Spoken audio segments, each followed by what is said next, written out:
இன்னைக்கு ஒரு பவர்ஃபுல்லான ரொம்ப காஸ்ட்லியான ஒரு கேமிங் லேப்டாப் தான் பார்க்க போறோம். அதோட விலைன்னு பாத்தீங்கன்னா 4000 இல்ல 4.5 லட்சம். அடேங்கப்பா அப்படின்னு சொல்ற அளவுக்கு இந்த பிரைஸ்க்கு இந்த லேப்டாப்ல என்னதான் கொடுத்துருக்காங்க எல்லாத்தையுமே டீடைல்டா பார்க்க போறோம். ஃபர்ஸ்ட் இதோட அன்பாக்சிங் அப்படின்னு பாத்தீங்கன்னா ஆல்ரெடி ஓபன் பண்ண போட்டி தான் நமக்கு வந்தது. அதனால லேப்டாப்பை பொறுத்தவரைக்கும் உள்ள ஒரு லேப்டாப் இருந்தது, ஒரு சார்ஜர் இருந்தது, சில பேப்பர் ஒர்க்ஸ் இருந்தது, அவ்வளவுதான். இதோட டிசைன் அண்ட் பில்டை பொறுத்தவரைக்கும் இந்த லிட்ல மட்டும் மெட்டல்ல கொடுத்துருக்காங்க, மற்றதெல்லாமே பிளாஸ்டிக் தான். இவ்வளோ பிரைஸ் கொடுத்து வாங்குறவங்களுக்கு பிளாஸ்டிக் டிசைன் தான் கிடைக்குதுங்கிறது கொஞ்சம் வருத்தமாக தான் இருக்கு. ஆனால் இதை ஓப்பன் பண்ணும்போது சிங்கிள் ஃபிங்கர்ல நம்மளால ஓப்பன் பண்ணிக்க முடியுது, ஆனால் கொஞ்சம் கஷ்டமா இருக்குது. மற்றபடி க்ளோஸ் பண்றதுக்கு ஓப்பன் பண்றதுக்கு ஈஸியாக தான் இருக்கு. ஆனால் மேக்சிமமா பார்த்தா 135 டிகிரி தான் இதை ஓப்பன் பண்ண முடியுது. இதுக்கு மேல நம்மளால ஓப்பன் பண்ண முடியல.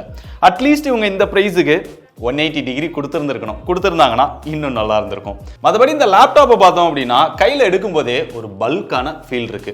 மொத்தத்தில் இதோட வெயிட் 3.25 கிலோ வருது. அடேங்கப்பா, வெயிட்டுக்கும் குறைச்சல் இல்லை, பிரைஸுக்கும் குறைச்சல் இல்லை. இது போக நீங்க சார்ஜர் இதெல்லாம் சேர்த்து கொண்டு போனீங்க அப்படின்னா 4.25 கிலோ வரும்.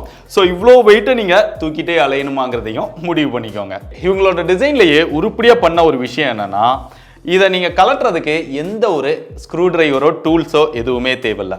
ஜஸ்ட் நீங்க இப்படி ஸ்வைப் பண்ணா இந்த லாக் ஓப்பன் ஆயிடும். இதை இப்படி பிடிச்சி இப்படி இழுத்தா போதும், நம்ம ஈஸியா இந்த பேக் கேஸை ஓப்பன் பண்ணிக்கலாம்.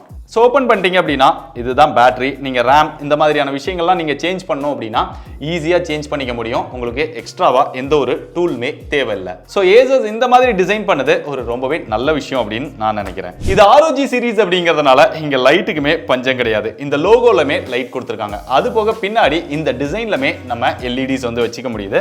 அதில் என்ன மாதிரியான டிசைன் வரணும், என்ன மாதிரியான டெக்ஸ்ட் வரணும் அப்படிங்கிறத கூட நம்ம கொடுத்துக்கலாம். ஸோ நாங்கள் வந்து டெக் படீஸ் அப்படின்னு கொடுத்துருந்தோம். இல்லை நீங்கள் உங்கள் முன்னாடி யாராவது உட்காந்துருந்தாங்க அப்படின்னா அவங்களுக்கு ஏதாவது கன்வே பண்ணணும் அப்படின்னா கூட இந்த டிசைன் மூலமா கூட நீங்க கன்வே பண்ணலாம்.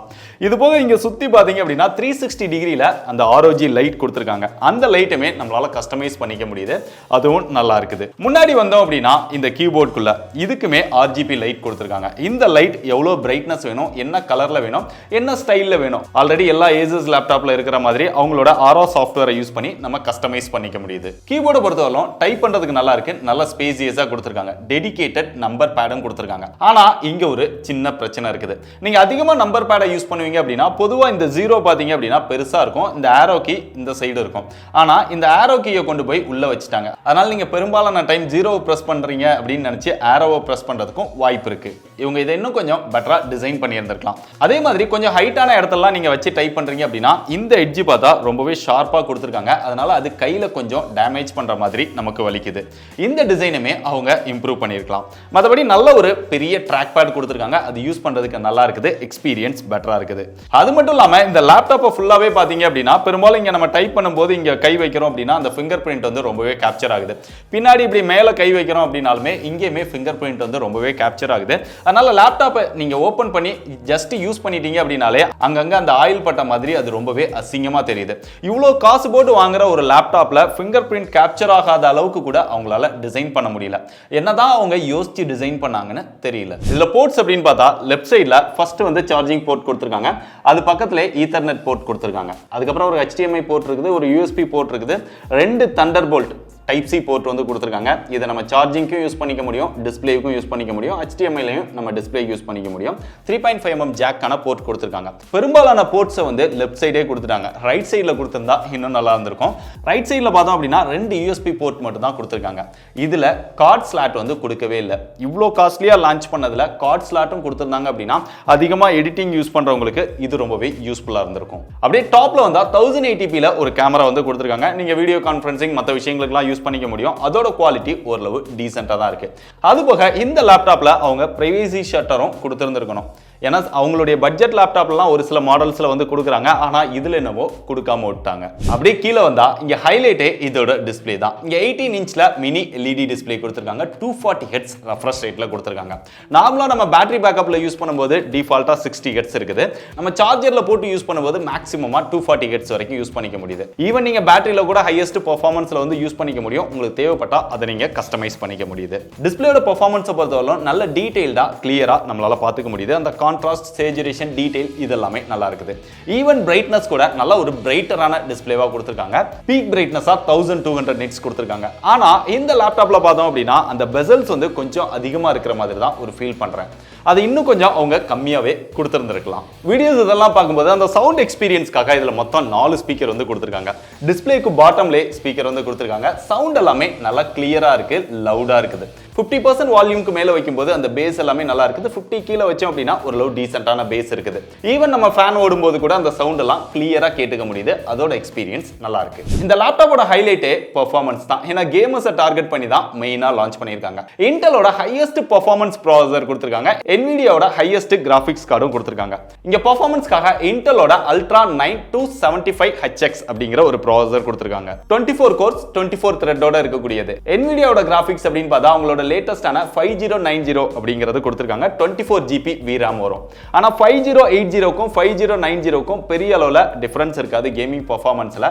இருந்தாலும் அது 16 GB, இது 24 GB. இதுல RAM பொறுத்தவரை DDR5 RAM யூஸ் பண்ணிருக்காங்க. 64 GB கொடுத்திருக்காங்க. 2 TB SSD ஸ்டோரேஜ் கொடுத்திருக்காங்க. பெர்ஃபார்மன்ஸ் பெஞ்ச்மார்க் ஸ்கோரை பொறுத்தவரை Geekbenchோட ஸ்கோர்ல சிங்கிள் கோரோட ஸ்கோர் 3094, மல்டி கோரோட ஸ்கோர் 20000க்கு மேல வந்தது. GPUவோட ஸ்கோர் வந்து 2,20,000க்கு மேல வந்தது. 3D Mark 10 ஸ்கோர் வந்து 2177 வந்தது. PC Mark 10 ஸ்கோர் வந்து 6285 வந்தது. ஸ்கோரை வச்சு நம்ம எதுவுமே டிசைட் பண்ண முடியாது. இருந்தாலுமே பெர்ஃபார்மன்ஸ்ல இங்க நிறைய விஷயங்களை வந்து கஸ்டமைஸ் பண்ணிக்க முடியும். அதுல நிறைய ஆப்ஷன்ஸ் இருந்தாலும் ஹைலைட்டா சொல்லணும் அப்படின்னா இங்க பெர்ஃபார்மன்ஸ் டர்போ மேனுவல் அப்படின்னு கொடுத்திருக்காங்க. பெர்ஃபார்மன்ஸ்க்கும் அந்த டர்போக்கும் இங்க பெரிய அளவுல அந்த பெர்ஃபார்மன்ஸ்ல வந்து டிஃபரன்ஸ் இல்ல. மைனரான சேஞ்சஸ் தான் இருக்கு. ஆனா மேனுவலா செட் பண்ணும்போது இதோட ஹையஸ்ட் பெர்ஃபார்மன்ஸை நம்மளால யூஸ் பண்ணிக்க முடியுது. அப்படி மேனுவல் செட் பண்ணும்போது CPUவோட பெர்ஃபார்மன்ஸ் உங்களுக்கு எவ்வளவு வேணும், GPUவோட பெர்ஃபார்மன்ஸ் எவ்வளவு வேணும் அப்படிங்கறத நீங்க அட்ஜஸ்ட் பண்ணிக்க முடியும். உங்களுக்கு மைனரா வேணாலும் செட் பண்ணிக்கலாம், இல்ல மேக்ஸிமமா வேணாலும் செட் பண்ணிக்க முடியுது.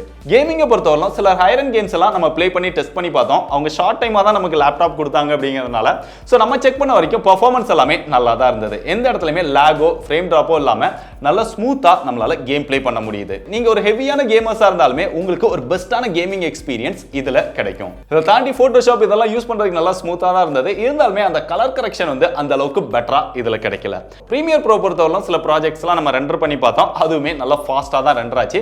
அதுலயுமே எந்த ஒரு ப்ராப்ளமே இதுல இல்ல. ஹெவியா கேம் ப்ளே பண்ணும்போது இதோட ஹீட்டிங் இஷ்யூ அப்படின்னு பார்த்தா லாஸ்ட் டைமோட இந்த டைம் ஹீட்டர் ரொம்பவே குறைச்சிருக்காங்க அப்படின்னு சொல்லலாம். இந்த கீபோர்ட்ல எந்த இடத்துலயுமே நமக்கு ஹீட் வந்து பெருசா தெரியல. லைட்டா அந்த வார்ம் வந்து நல்லாவே ஃபீல் பண்ண முடியுது. அதுபோக மேல பார்த்தோம் அப்படின்னா இந்த இடத்துல டெம்பரேச்சர் வந்து கொஞ்சம் அதிகமா இருக்கு. டிஸ்ப்ளேலமே லைட்டா அந்த டெம்பரேச்சர் வந்து நம்ம ஃபீல் பண்ண முடியுது.